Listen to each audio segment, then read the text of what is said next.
அமைச்சர்களோடு அரசியல்வாதிகளோடு படங்கள் எடுத்திருக்கலாம், தவறு இல்லை. ஆனால் யாராக இருந்தாலும் உண்மையாக திமுக இருந்தாலும் நான் நிச்சயமாக உறுதியாக நடவடிக்கை எடுப்பேன், அதில் எந்த மாற்றம் கிடையாது. ஆனால் திமுக காரன் இல்லை, திமுக உறுப்பினர் இல்லை, திமுக அனுதாவி. அண்ணா நகர் வழக்கை பொறுத்த வரைக்கும் 10 வயது சிறுமி ஒருவர் பாலியல் வன்கொடுமை செய்யப்பட்ட தொடர்பாக அண்ணா நகர் அனைத்து மகளிர் காவல் நிலையத்தில் வழக்கு பதிவு செய்யப்பட்டு அவருடைய உறவினரான இளஞ்சிறார் ஒருவர் கைது செய்யப்பட்டார்.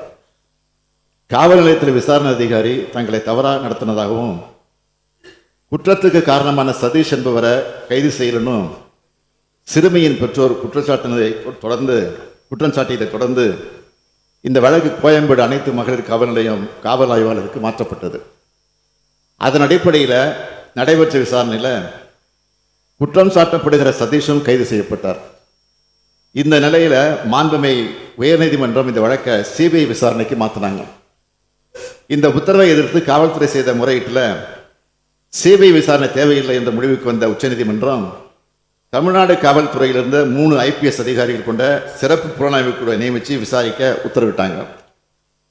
உச்சநீதிமன்றம் நியமித்த சிறப்பு புலனாய்வு குழு இப்போ இந்த வழக்கில் அதிமுகவை சேர்ந்த 103வது வட்டச் செயலாளர் சுதாகர் என்பவரையும் பெண் காவல் ஆய்வாளர் ராஜு என்பவரையும் நேற்று கைது செய்து அவங்க நீதிமன்ற காவலுக்கு உட்படுத்தப்பட்டிருக்காங்க.